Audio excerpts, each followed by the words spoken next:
Olá, bom dia. Vocês que estão aqui em São Paulo, acordaram cedo para acompanhar nossa aula. O pessoal que está em casa acompanhando ao vivo também.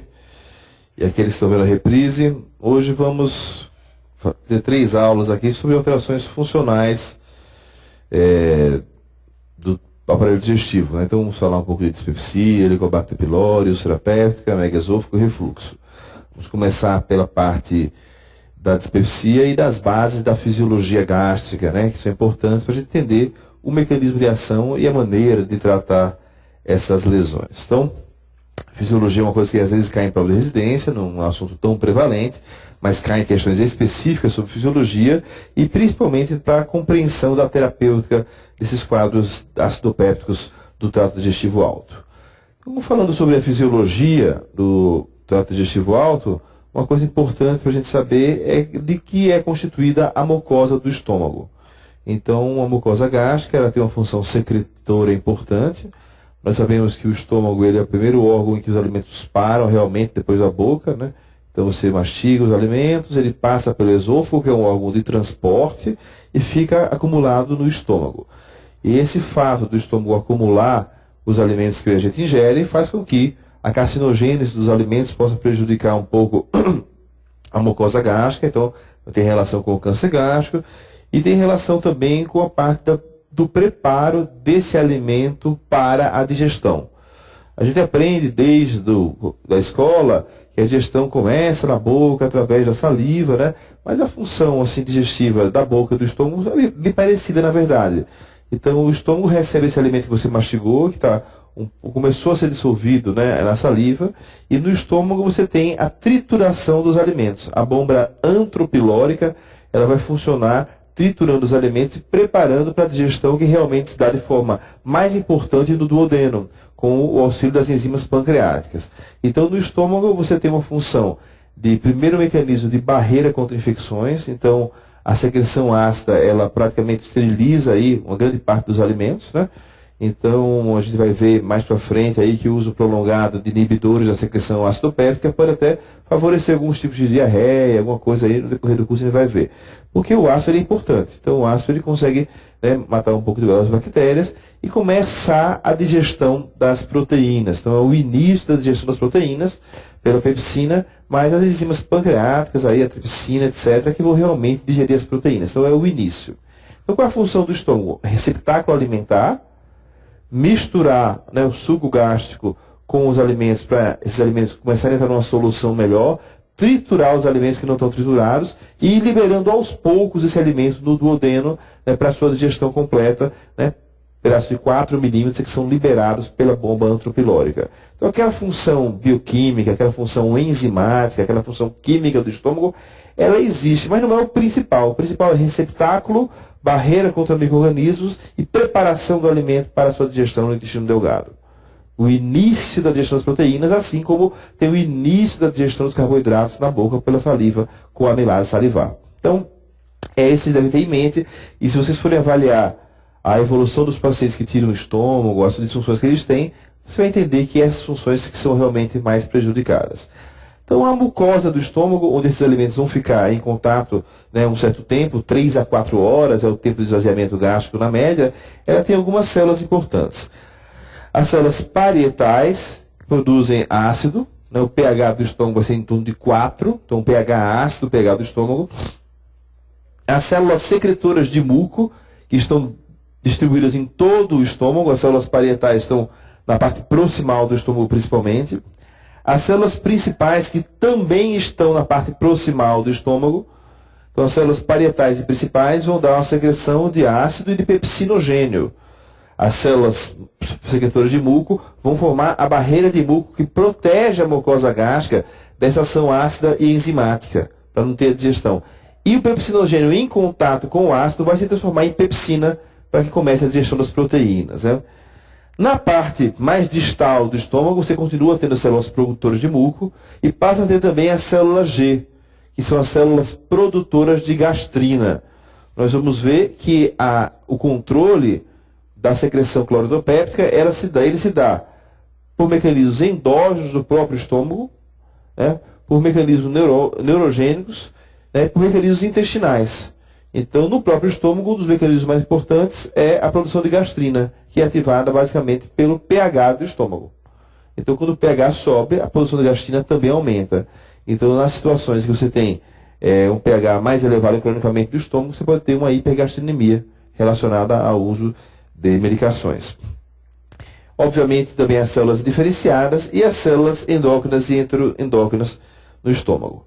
Então, cada glândula de cada região do estômago, o estômago tem uma mucosa totalmente glandular, vai ter predominância de células. Então, a cárdia e o pilório, elas são parecidas, que são zonas de passagem do esôfago para o estômago e do estômago para o duodeno. Então, tem células produtoras de muco, endócrinas e indiferenciadas.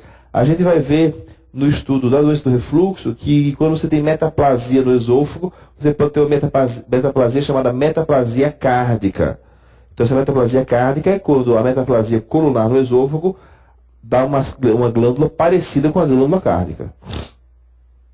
No fundo, as glândulas têm células parietais, principais e as produtoras de muco. Então, as células parietais que produzem ácido e as principais que produzem pepsinogênio. Então, o fundo gástrico aí é onde tem a predominância da secreção cloridopéptica. O corpo é uma transição aí entre o fundo e o antro, né? Tem células produtoras de muco em todo o estômago, tem células parietais também, menos células principais, né? Mas tem células parietais ainda em abundância e células endócrinas. E no antro, célula G, células endócrinas e células parietais. No antro você não tem células principais, né? Células parietais são em quantidade muito menores do que no fundo, tá? Então são praticamente o fundo que ficam aí as células principais, as células parietais predominam no fundo, mas tem um pouco no corpo e no antro.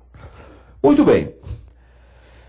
Então, o controle da secreção ácida tem fatores estimulantes e fatores inibitórios. Esses fatores estimulantes, eles vão estimular não só a secreção ácida, mas também a secreção de pepsina. Então, sempre as duas coisas vêm em conjunto. Então, a gente chama de secreção cloridopéptica, de ácido clorídrico e de pepsina, né? Então, tem fase cefálica, fase gástrica e fase intestinal. A fase cefálica ela é estimulada pelo nervo vago, através do neurotransmissor acetilcolina. E vai agir diretamente na célula parietal. A fase gástrica, a presença do alimento vai estimular a secreção cloridopéptica. E a fase menos importante, que é a intestinal, pela presença do alimento no duodeno. Aqui temos um esquema de figura, né, da glândula parietal, né? Então, nós temos aqui a glândula fúndica, em que as células da superfície são basicamente produtoras de muco. A gente vai ver que tem um gel de muco atapetando toda a superfície do estômago para proteger a mucosa gástrica do ácido e da pepsina.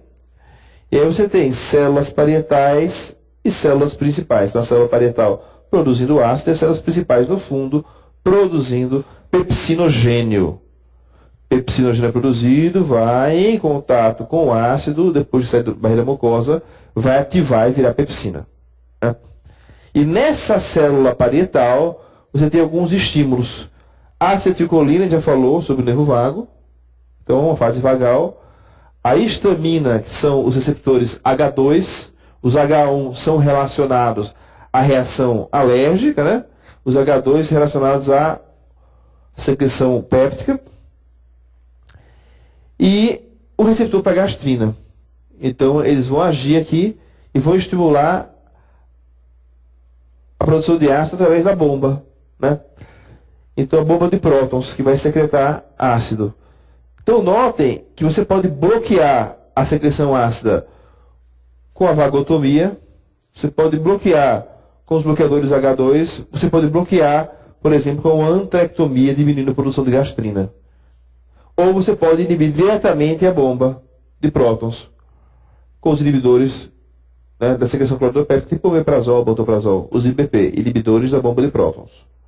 Então, são as maneiras que a gente age para tratar, para diminuir a secreção acidopéptica no estômago.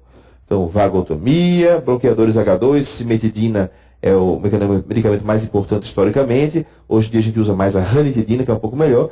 E a gastrina a gente bloqueia através da antrectomia em cirurgias. Então, são os princípios que se usam para diminuir a secreção cloridopéptica. E aqui, os IBP agindo diretamente na bomba de prótons. A inibição, né, da secreção cloridopéptica pelo estímulo vagal, né, por pelos da região antral. A fase gástrica pelo mecanismo de feedback, que é o mais importante. Então, quando o pH está menor que 2, cessa a produção de ácido. Quando o pH começa a subir, aumenta a produção de ácido. Então, o pH intragástrico é o principal regulador da secreção ácido péptica para manter o pH constante, né? A distensão do antro também inibe a secreção clorodopéptica, né? E na fase intestinal, quando o duodeno está muito acidificado, também diminui a secreção clorodopéptica. E os mediadores da fase intestinal são secretina, somatostatina e peptídeo Y. E é importante você lembrar disso aqui, que os análogos da somatostatina vão diminuir a secreção clorodopéptica. Isso aí tem uma implicação terapêutica no uso dessas drogas. A secreção de pepsina é secretada pelas células principais na forma da proenzima pepsinogênio, que é ativada no pH menor que 4. Então, é uma maneira de proteger a mucosa do próprio estômago, isso aí. E ele vai ser o início da digestão proteica. O estímulo basicamente é a inervação vagal e a inibição pela somatostatina é semelhante à secreção ácida, ok?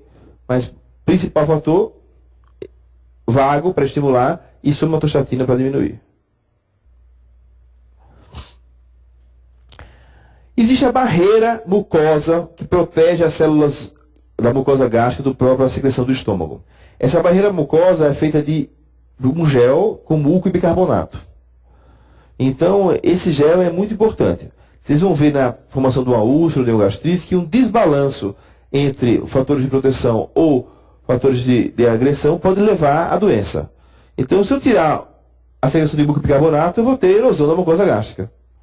Eu vou ter tratamentos como drogas antiácidas, como sucralfato, que vão agir no aumento da produção de ácido.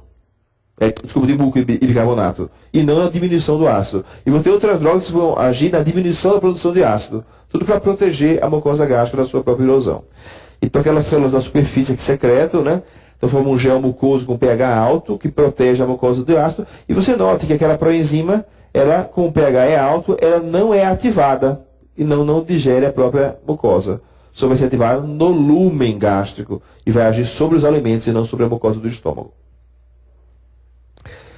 O estímulo vagal, a PGE2, então notem aqui a PGE2, que é a base daquele medicamento que é abortivo, né?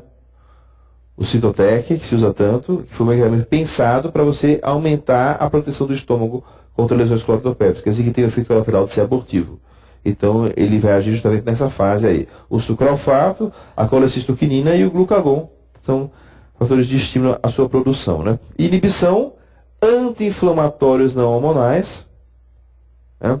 Então, veja como é importante o fator de proteção. As causas comuns aqui de úlcera, né? Corticoides, anti-inflamatórios, né? Álcool, tudo isso aí, inibição da proteção da mucosa e não aumento da secreção. A gente vai ver na parte de úlcera péptica que o mais importante para a gênese da úlcera é a diminuição do fator de proteção e não o aumento dos fatores de agressão. Situações de hipercloridria, como por exemplo a síndrome de Zollinger-Ellison, são raras. O mais comum é que haja uma diminuição do fator de proteção, expondo essa mucosa à própria secreção do estômago e levando à sua erosão. Então, é importante você conhecer isso aí, né? Além disso, o estômago tem uma função importante. Isso é muito importante para a questão das síndromes pós-gastrectomias, para a compreensão das anemias pós-operatórias, a produção do fator intrínseco. O fator intrínseco é uma molécula que se junta à vitamina B12 e facilita a sua absorção por receptores específicos localizados no íleo terminal. Então, tanto que se você tirar o fundo gástrico, que é onde o fator intrínseco é produzido, ou se tirar por ressecção cirúrgica o íleo terminal, você vai ter uma anemia megaloblástica por deficiência de vitamina B12. Ou porque você não tem a produção do fator intrínseco necessário à sua absorção, ou porque você não tem os receptores específicos do íleo terminal necessários também à sua absorção. Então, quando vocês gravarem, né, as síndromes pós-gastrectomias ou as complicações pós-operatórias de ressecções intestinais, lembre-se da anemia megaloblástica relacionada à diminuição da produção do fator intrínseco ou à ressecção do íleo terminal. Então, é importante lembrar dessa base fisiológica aí. Então, a glicoproteína produzida pelas células parietais que predominam no fundo do estômago, né? E tem o estímulo inibição semelhante da secreção ácida, né? O complexo vitamina B12 e fator intrínseco se liga a receptores específicos na mucosa do íleo. Não é no jejum, é no íleo, né? Então isso aí a gente falou aí de secreção específica. Vamos falar de motilidade. O estômago ele tem duas partes funcionais. Uma parte que tritura os alimentos e libera para o duodeno, chamada de bomba antropilórica.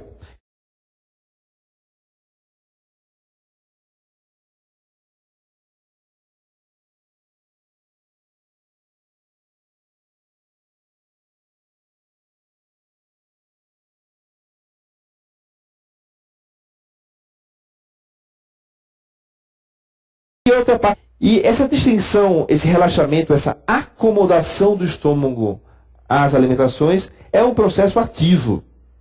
É um processo que ele vai aumentando e acumulando os alimentos. E que você pode ter distúrbios com vagotomias, por exemplo, você pode ter distúrbios disso aí. Tanto ele não distender e ter um esvaziamento gástrico acelerado, quanto distendendo descontroladamente, sem controle, e o paciente tem aquela gastroparesia, epigastralgia, vômitos, empachamento pós-operatório.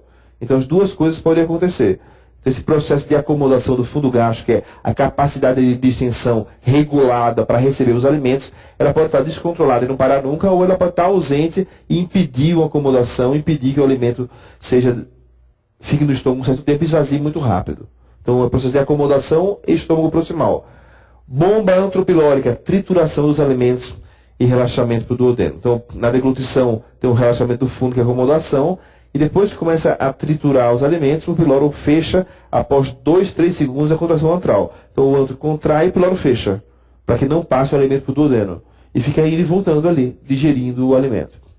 Digerindo não, mas triturando, preparando para a digestão o alimento. E vai passando pequena quantidade de alimento para o duodeno, inicialmente líquidos e depois tardiamente os sólidos. Isso aí, o pico de esvaziamento 2 a 3 horas após a refeição. Aqui nós temos a parte muscular, o estômago proximal, receptáculo alimentar, responsável pela acomodação, e a parte distal aqui, o antro piloro, responsável pela trituração dos alimentos. Aqui a gente tem células marca-passo altamente especializadas que controlam essa atividade muscular. Essa atividade muscular muitas vezes é negligenciada nas aulas de fisiologia que a gente tem na faculdade, mas é a função principal do estômago.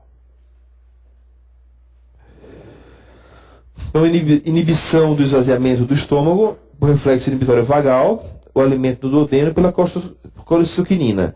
E na vagotomia você perde a acomodação e você pode ter um outro efeito, que é o piloro não abrir e ter uma gastroparesia. Então são duas possibilidades que tem na vagotomia. Como a gente sabe que o piloro não abre se tiver vagotomia, a gente preserva a inervação antropilórica na vagotomia. Se por um acaso não for preservada, a gente faz uma piloroplastia para que o estômago consiga se esvaziar. Cortando-se o vago, o estômago geralmente não se esvazia. Muito bem, então 18 minutos a gente discutiu aqui sobre fisiologia, para entrar na parte clínica realmente, que é mais importante para o dia a dia e para os concursos médicos. Vamos falar de dispepsia e de úlcera péptica. O termo dispepsia, grosseiramente, de forma etimológica, significa má digestão. Esse é o conceito que a gente tem. E aí, por causa disso, muitos alunos, muitos médicos, eles atribuem qualquer tipo de sintoma do trato gastrointestinal alto à dispepsia. Isso não é bem assim. A gente hoje em dia tem os critérios de Roma para os distúrbios funcionais gastrointestinais que definem exatamente o que é considerado dispepsia. Pelo menos dispepsia funcional. E aí eu vou discutir na aula isso aí porque eu vejo nos rounds práticos, nas provas práticas, vocês se confundindo, por exemplo, doença do refluxo com dispepsia. E são coisas diferentes. Então, dispepsia, basicamente, mais para frente, é uma má digestão caracterizada por empachamento pós-prandial ou epigastralgia.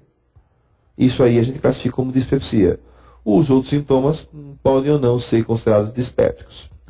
Então, sintomas digestivos do abdômen superior, dor, desconforto crônico recorrente, é muito frequente, chega a 40% dos pacientes adultos em algumas séries, e é responsável por 5% das consultas médicas.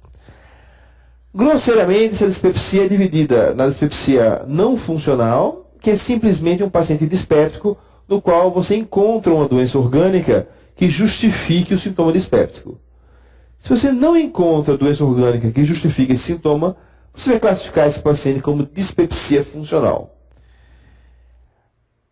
Inicialmente, avaliando esse conceito, você vai pensar que seria necessário, então, fazer a investigação aprofundada de todos os pacientes para que eu tenha certeza de que não há uma doença orgânica. Mas isso não é necessário.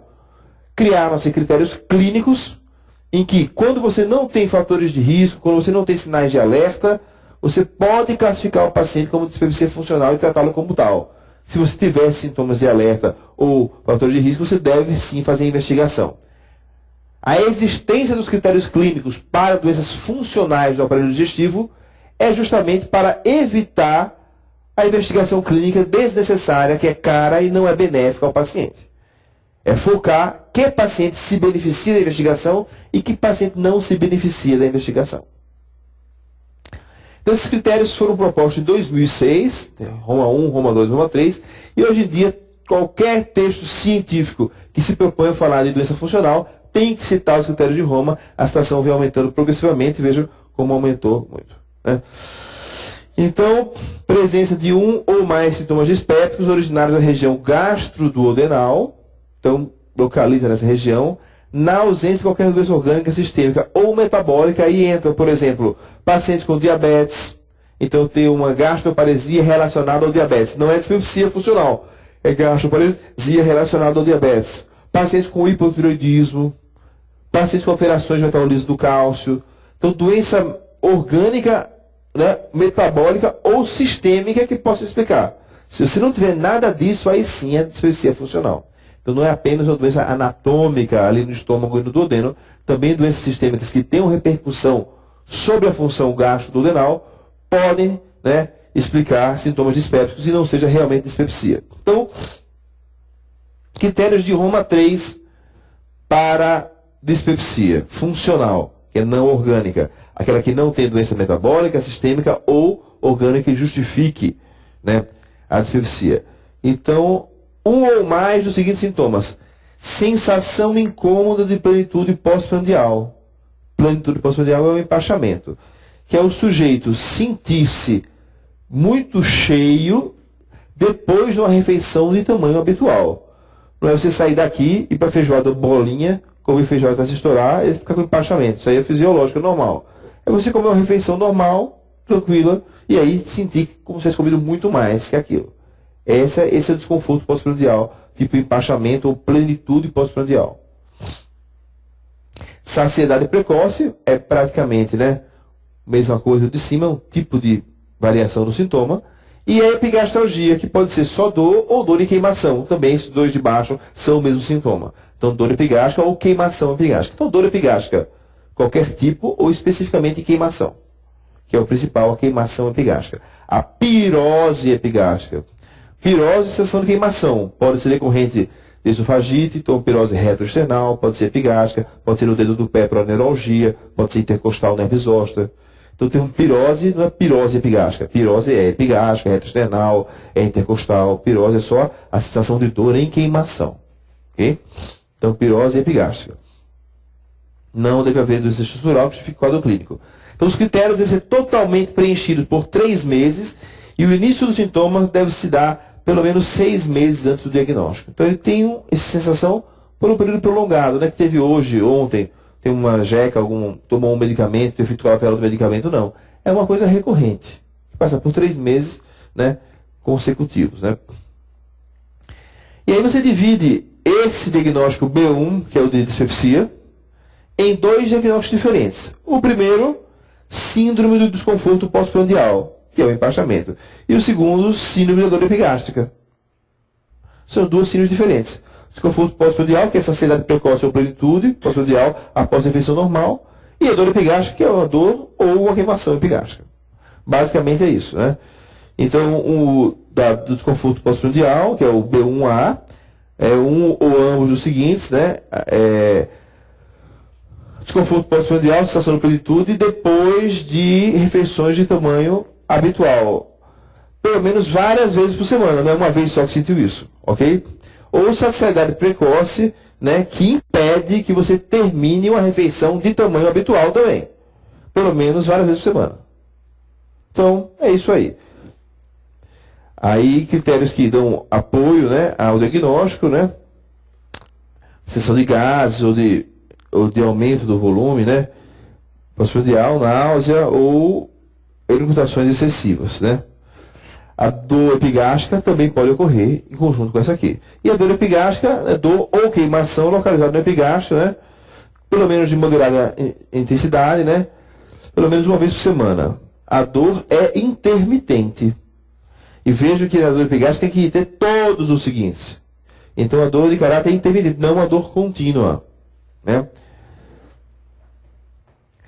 Você não pode ter dor no tórax, então aquela dor torácica não cardíaca já exclui a dispepsia. E não pode ter dor em outras posições do abdômen. Então, tem uma dor do lado esquerdo, isso não é dispepsia. Eu tenho uma dor aqui embaixo, suprapúbica. Não. Dor epigástrica, ponto final. Então vejo como, estudando os critérios diagnósticos, a dispepsia vai ficando mais restrita do que aquele termo que é uma má digestão só, que é o termo geral etimológico. Né? Então você tem dois tipos, plenitude gástrica, pós-prandial, e epigastralgia, ponto. Então recorrente, intermitente, a plenitude é refeições de mesmo tamanho, ou saciedade precoce, e a dor epigástrica, queimação ou dor. Então, a dor intermitente não se alivia pela evacuação ou eliminação de flatos. Isso está dando oposição do critério de Roma da dispepsia para outra doença funcional que a gente vai estudar mais para frente em outras aulas, que é o quê? A síndrome do intestino irritável, que é uma dor abdominal, aí não é epigástrica, é geralmente abdômen inferior, incólica, intermitente, que não é, né, relacionada à refeição, mas que se alivia depois da evacuação ou eliminação de gases. Então, é a oposição, né? E além disso, além de excluir o intestino irritável, tem outros critérios diagnósticos de mau funcionamento da vesícula biliar que vocês devem ter ausentes, né? Muito bem. Então, critérios do apoio, né? Se a dor foi queimação, dá um apoio à dispepsia, né? Mas sem componente retroexternal. Olha a oposição da dispepsia à doença do refluxo. Que queimação retroexternal é sintoma típico da doença do refluxo gastroesofágico, não da dispepsia. É uma doença diferente. Então, dispepsia não é intestino irritável, dispepsia não é doença do refluxo. Todas essas são doenças funcionais gastrointestinais. Você tem que saber qual é qual. Chegar na hora de uma prova prática, de uma prova escrita, qual o diagnóstico sindrômico. Meteu dispepsia, no caso de intestino irritável, no caso de refluxo, tirou 0 na questão. Então, tem que saber o que é dispepsia. A dor é induzida ou aliviada pela digestão da refeição, né? Mas pode ocorrer durante o jejum, né? E a síndrome do desconforto pós-prandial pode coexistir. Muito bem, então esse é o conceito de dispepsia, acho que é muito importante para a vida prática de vocês isso aí. Muito bem. Então, sintomas de alarme, que leva você a pensar numa doença orgânica, não na dispepsia funcional, que vão deixar você, deixar você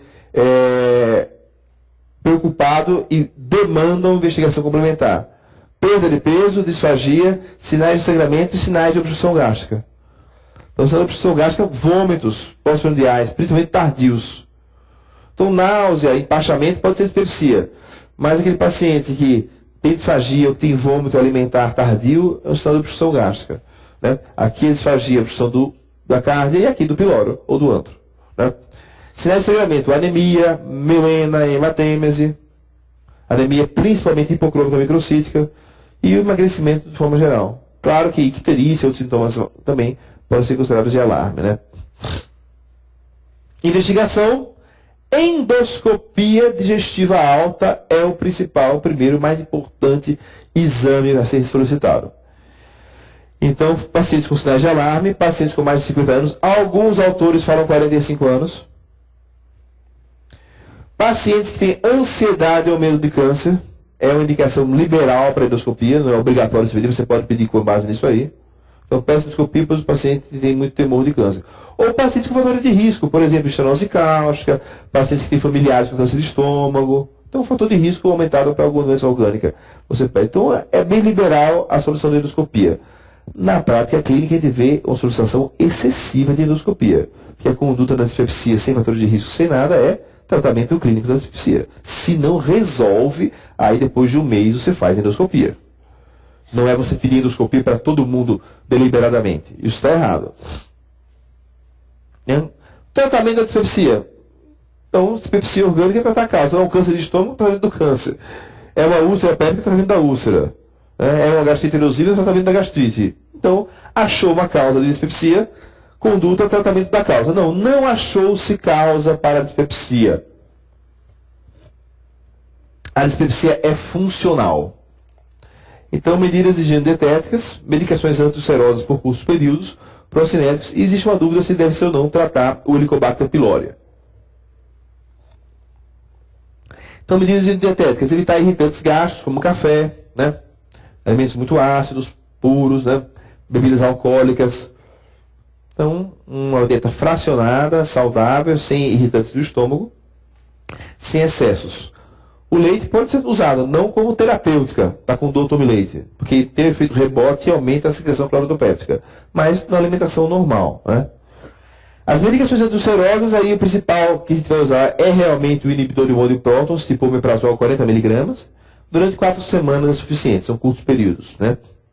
Se o paciente tiver aquela queixa dispéptica, não de dor epigástrica, mas predominantemente do desconforto pós-prandial, tem empachamento, aí você vai associar as drogas procinéticas e você vai reforçar nas medidas higienodietéticas a necessidade de mastigar bem os alimentos.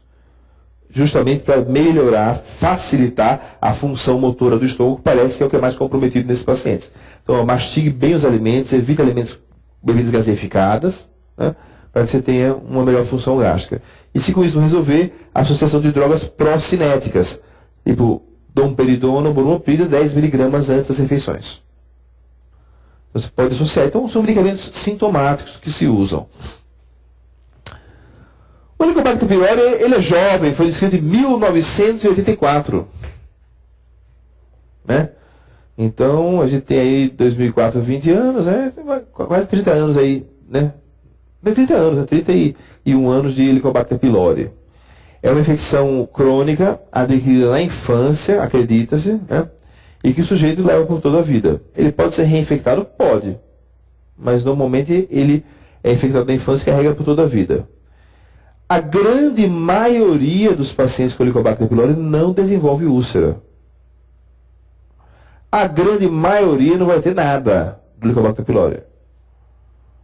Até esse ano aí, nem sabia que existia Helicobacter pylori. Estou falando porque muitos médicos e alunos têm uma visão de que o Helicobacter pylori deve ser sempre erradicado. Isso não é verdade.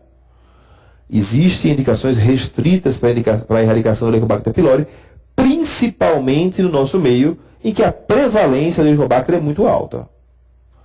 Até por motivos econômicos, tem uma restrição da erradicação. Qual é o grande ponto, o grande benefício da erradicação do Helicobacter pylori? É você diminuir a recidiva de alguma doença causada pelo Helicobacter. No caso da úlcera péptica, a recidiva é altíssima. Então, com o tratamento clínico, o tratamento que revolucionou a úlcera péptica foi a cimetidina. Não foi o omeprazol, foi a cimetidina. Você tem um tratamento cirúrgico para a úlcera péptica, né? Enfermarias e mais enfermarias. No Hospital das Clínicas tinha 3 enfermarias só de cirurgia para a úlcera. O interno do 6º ano com interesse para a cirurgia fazia em média 35, 40 gastrectomias por úlcera antes de se formar. Então era uma cirurgia corriqueira, eles faziam rapidamente, era a cirurgia do dia a dia. Veio a cimetidina, controle da úlcera péptica, parou de se tratar cirurgicamente. Com o omeprazol melhorou mais. E aí, com a descoberta do Helicobacter pylori, diminuiu a recidiva. Então, hoje em dia, vocês não veem nenhuma cirurgia para úlcera péptica no internato de vocês. E é uma coisa relativamente recente na história da gastroenterologia. Muito bem. A recidiva de 70% para menos de 10% da úlcera com a erradicação do Helicobacter pylori. Em que pacientes? Nos pacientes que têm Helicobacter pylori positivo, né, gente? Não nos que têm Helicobacter pylori negativo. Muito bem, então o Helicobacter pylori, ele fica onde? Ele coloniza a mucosa gástrica na sua camada de muco. Então as pessoas não viam o Helicobacter pylori antes, o patologista passava batida, ele achava que fosse contaminação alimentar. E não uma bactéria que morasse ali o tempo todo. Né? E ele produz uma enzima que é a urease. Muitas vezes a presença desse Helicobacter é avaliada pela atividade enzimática da urease durante a endoscopia. Né? E essa urease induz rompimento direto da barreira gástrica mucosa. Né? E aí, quando você rompe essa barreira de proteção, o que acontece? Exposição da mucosa gástrica ao ácido e à pepsina. Aí vai ter lesão da mucosa. E a infecção crônica leva também a gastrite crônica atrófica. E essa atrofia diminui a produção ácida. Então vejam que paradoxal. Mesmo diminuindo a produção ácida, existe um aumento da lesão pelo ácido, porque há uma diminuição da barreira mucosa. Então, o efeito do Helicobacter pylori vai ser gastrite crônica atrófica e diminuição dos fatores de proteção na mucosa, levando à erosão na mucosa. Aqui está o Helicobacter, ó. Bonitinho. Olha a foto de perto do danado. Tá? Flagelos, microscopia eletrônica, esse aqui é o Helicobacter pylori. E aqui é a casa dele, o habitat natural onde ele vive. Então tem a mucosa gástrica, tem a membrana de muco e aqui o lúmen. Ele vive por aqui, bonitinho, tranquilamente. Né? Aqui é um mapa da sua distribuição mundial, né? Notem, países mais ricos, né?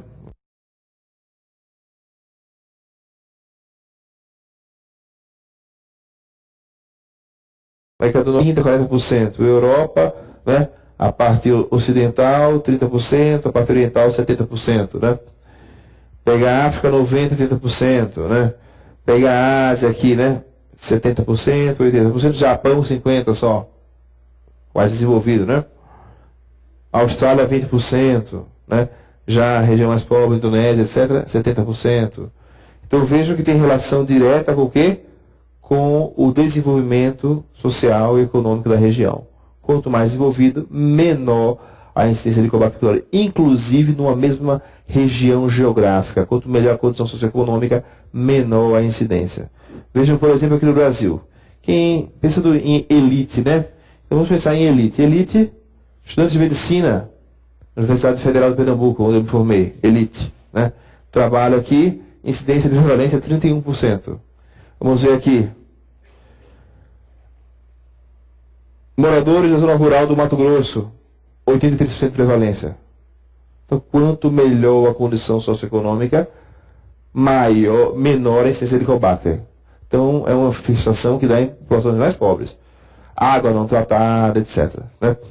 Então, você vê aqui os trabalhos populacionais do Brasil, 31%, 83%, algumas regiões 100% de Helicobacter pylori. Né? Então, na média, 60%, 70%. E aqui é a associação do Helicobacter com as doenças com as quais ele foi ligado.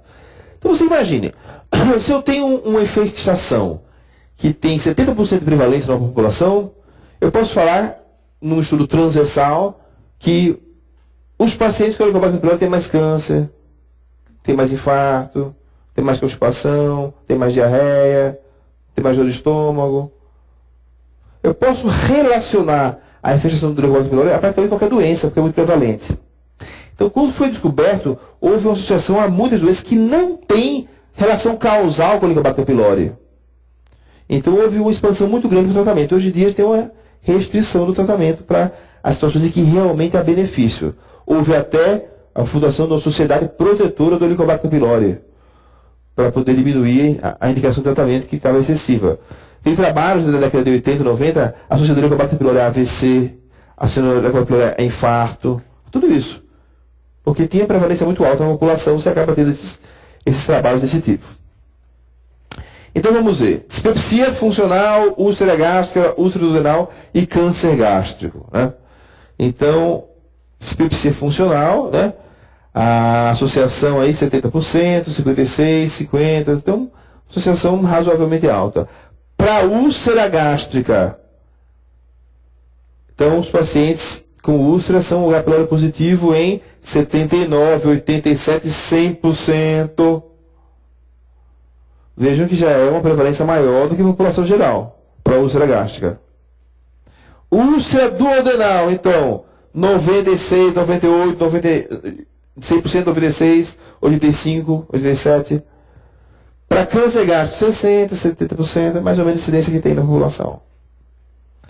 Então, quais são as doenças que tem realmente, qual é a doença que tem mais relação com o Helicobacter pylori? A úlcera do duodenal. Todas. Tem mais relação causal mais bem definida. A úlcera gástrica também tem.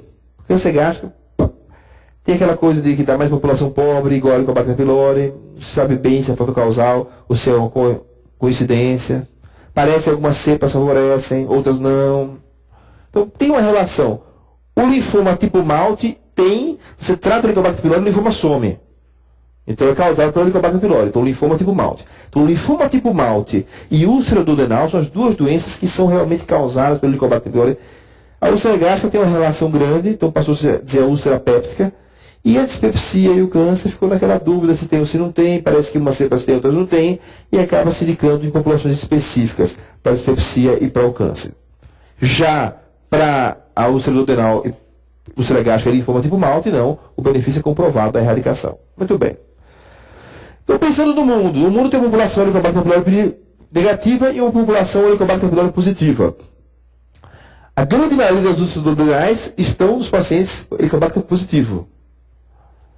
A maioria dos casos de câncer gástrico parece que estão pouco mais na população Helicobacter positivo. O linfoma gástrico, principalmente tipo malte, está mais na população Helicobacter positivo. E o câncer a úlcera gástrica mais, e o câncer gástrico também um pouco mais. Então, vejam que a úlcera duodenal e o linfoma tipo malte são os principais. A úlcera gástrica um pouco mais e o câncer gástrico, relação meio questionável, mas tem um pouquinho mais de incidência. Muito bem. Diagnóstico da infecção, eu posso utilizar sorologia, vai dizer se teve contato ou não com o Helicobacter pylori. Então, se o paciente nunca fez tratamento para a erradicação do Helicobacter pylori, e tem sorologia positiva, você pode tratar, se tiver indicação clínica. Ok? Mas a sorologia nunca fica negativa. Então, não serve para controle clínico. Serve muito para trabalho de pesquisa. Teste respiratório, vai e sopra. Vê se tem atividade da urease no ar respirado. Se tiver, Helicobacter pylori está presente no estômago. É ótimo, é não invasivo, só que você não consegue fazer no nosso meio, é difícil. Eu tenho umas senhorinhas idosas que têm CC, que têm risco de endoscopia. Eu tento fazer teste respiratório e não consigo fazer em São Paulo. Então é pouco disponível.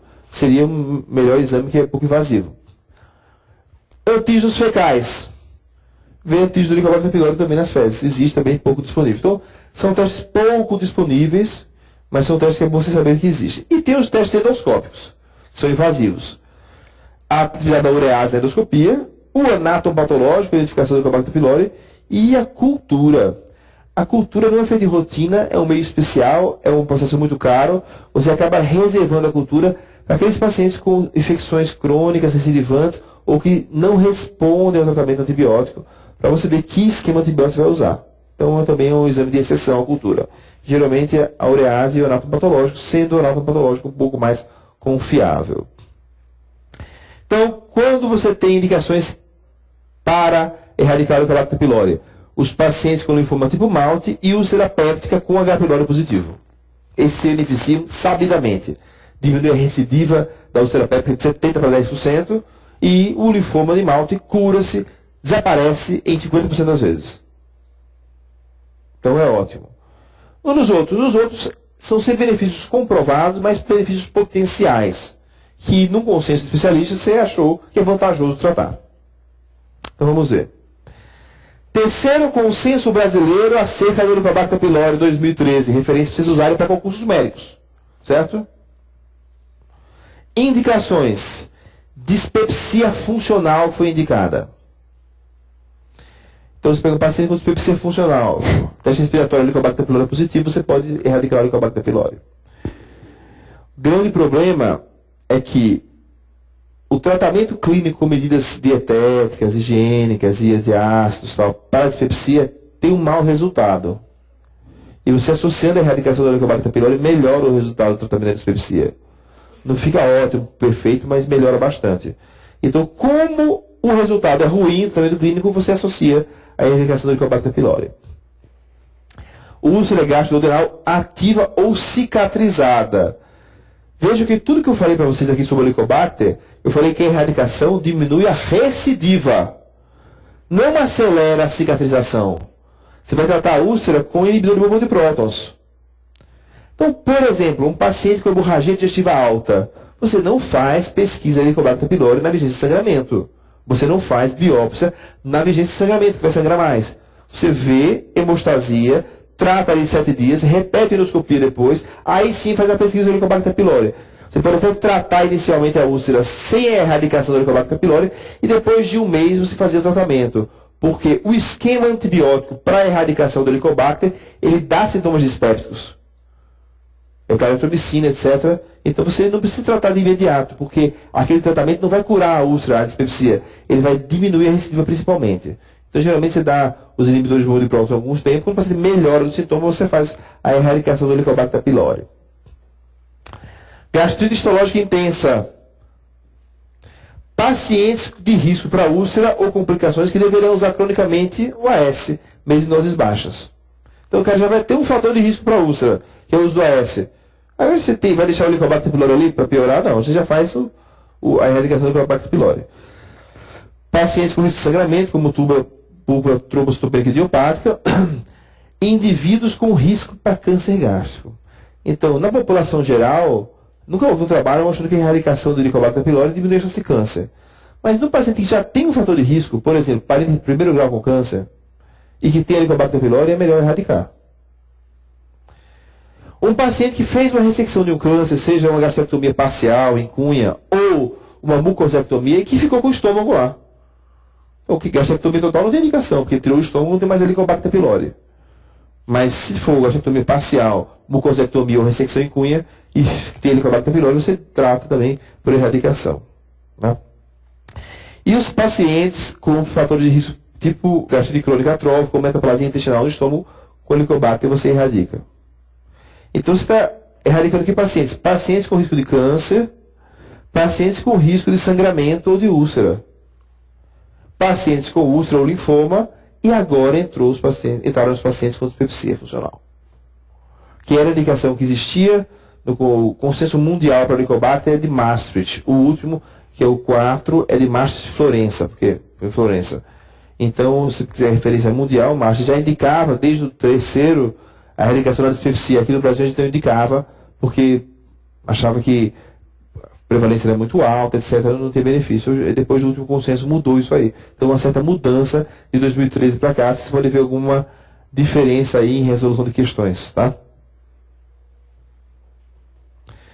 Então, o esquema inicial, clássico, tetraciclina, bismuto, metronidazol por 14 dias. Né? O esquema primeiro que se propõe hoje em dia é claritromicina e amoxicilina associadas ao IBP. Né? Então, o esquema proposto pelo consenso, IBP em dose padrão, 40 mg de omeprazol, mais amoxicilina 1 grama, mais claritromicina 500, 2 vezes ao dia durante 7 dias. Então, 1 grama de amoxicilina, são 2 gramas por dia. 1 grama de 12 em 12, claro, estou 500 de 12 em 12 durante 7 dias. Outro esquema. Pacientes, por exemplo, têm alergia, etc., as drogas iniciais. IBP, uma vez ao dia, mais claritromicina 500 duas vezes. E aí, os que têm alergia à penicilina, amoxicilina, né? Furazolidona 200, 2 vezes ao dia, durante 7 dias. Esquema de retratamento. Então, você tratou controle endoscópico, persiste H. pylori. E agora, o que eu faço? Se for utilizado um desses esquemas aqui, que é claritromicina com amoxicilina ou com furazolidona, a furazolidona se usa quando? Quando tem alergia à amoxicilina no paciente. Aí, dose padrão, 40, IBP, né? Aqui a gente passa para dose plena, 12 em 12 horas, IBP. Tá? Dose plena, 2 vezes ao dia. Tá? Primeira opção, sal de bismuto, 240 mg, mais furazolidona, mais amoxicilina 1 grama. Ou doxicilina, 100 mg. 2 vezes ao dia durante 10 a 14 dias. E segunda opção, que a gente acaba usando a segunda opção, que é menos comprimido, né?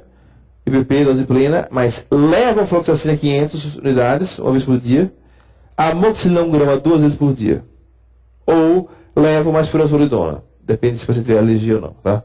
Então, é a segunda opção. Dispepsia tratar a Helicobacter pylori, né? Agora é indicado pelo consenso, né? Então, opção de indicação crescente nos pacientes com infecção comprovada, principalmente naqueles que não respondem ao tratamento inicial. Então, você faz medidas clínicas, IBP 4 semanas. No Brasil, a Sociedade Brasileira de Gastrologia sugere para a dispepsia tratamento clínico, se não responde, pesquisa do Helicobacter pylori. Aí, se for positivo, aí você vai fazer. Então, vocês vejam, eu não vou tratar o Helicobacter pylori de todo mundo. Por quê? Porque não tem indicação de endoscopia de rotina na dispepsia. Eu não tenho disponibilidade no Brasil de teste respiratório. Então, eu não vou tratar o Helicobacter de cara na dispepsia. Em que eu vou tratar? Naquele paciente que eu precisei fazer endoscopia. Que chegou com dispepsia, dei medidas higienodietéticas, dei IBP um mês, não melhorou, eu fiz endoscopia, e aí veio positivo Helicobacter e você acaba tratando. Então acaba ficando na prática essa conduta, né? O consenso de Marx de Florença, né? Maior referência nacional à infecção do Helicobacter pylori, indica que o alívio dos sintomas de dispepsia funcional é 1 em 12 pacientes, sendo esse resultado melhor que qualquer outro tratamento para dispepsia. Então veja como é ruim, mas é melhor que todos os outros. Por isso você faz. Vejamos algumas questões aí sobre dispepsia, fisiologia e Helicobacter.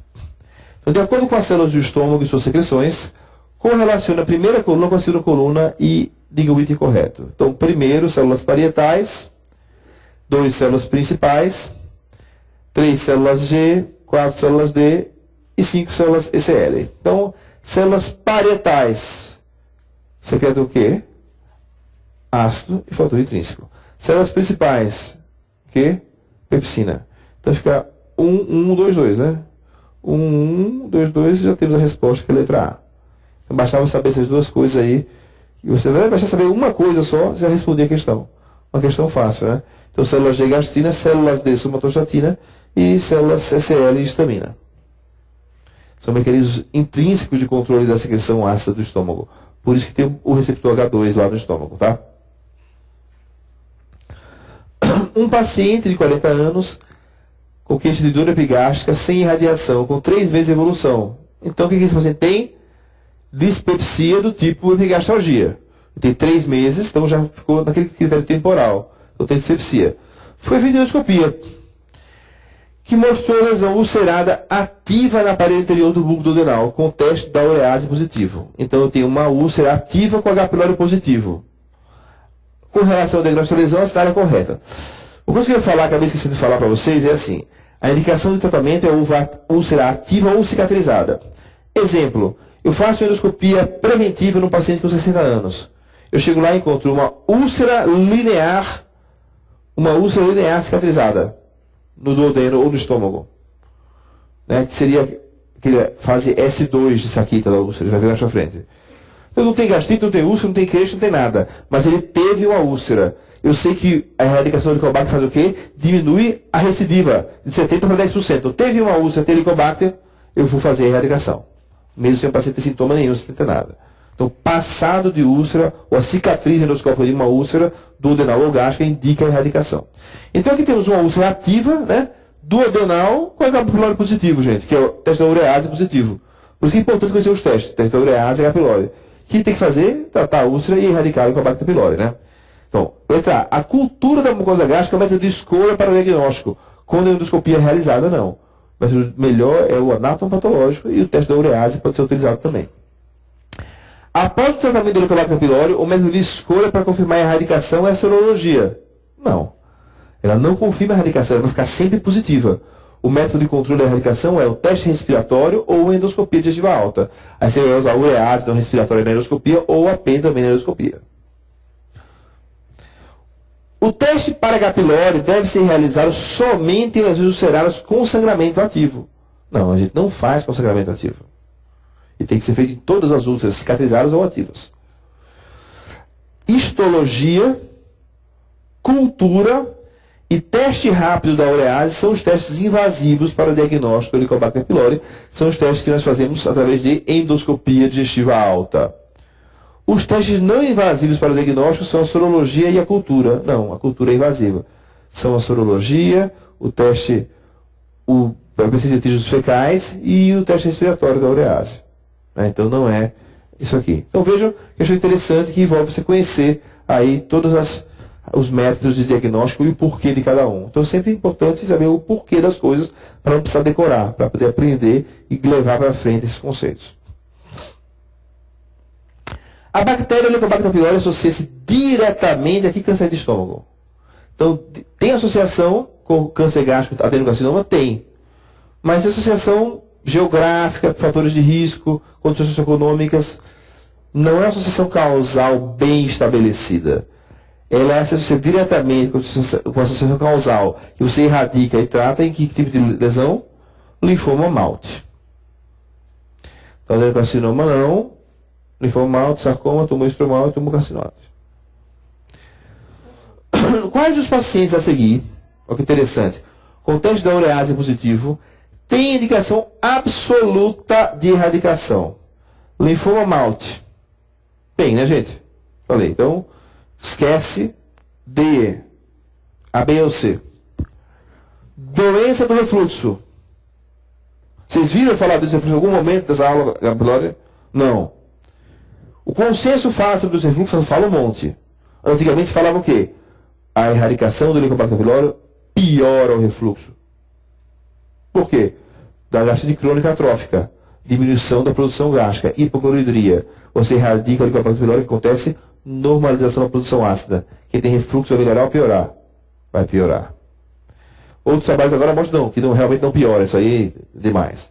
Era uma suposição que não se comprovou na prática. Mas hoje nem melhora nem piora e não tem indicação de erradicar. Tá? Então 2 não. Então já tiramos a letra A. Então vamos ficar aqui entre o B e o C. 3.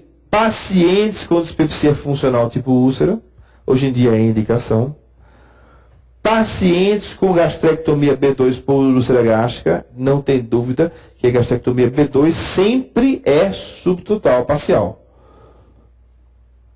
Tá? Então tem úlcera e foi operado, vai ter que fazer a erradicação. Paciente com gastrectomia B1 por neoplasia. Também tem neoplasia e fiz a erradicação. Então, aqui os 3 têm.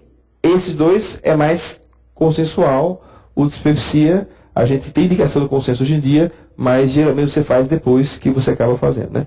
Então, mais correto é a letra C, mas poderia ter algum questionamento aqui com relação ao B, né? Agora mudou um pouco a conduta. Sobre os benefícios da terapia de erradicação do H. pylori, qual é incorreta? Promove cessação do sangramento das úlceras, de cara está incorreta. Falei que a gente nem faz na fase aguda, espera uns dias, quando melhora que você faz, porque dá efeito colateral gastrointestinal. Então não tem nada a ver com sangramento. Reduz a incidência de úlceras endoscópicas e suas complicações em usuários anti-inflamatórios, por isso que se erradica quem toma anti-inflamatório em longo prazo. Regressão total do linfoma malte e até metade dos casos. Falei para vocês também que é verdade. Previne recorrência de hemorragia em pacientes que já tiveram úlcera sangrante. Sim, porque previne aparecimento da úlcera, obviamente, também previne a hemorragia. Vamos dar uma paradinha agora, tomar uma água, café e voltamos daqui a 10 minutos com a segunda aula de hoje falando sobre úlcera péptica.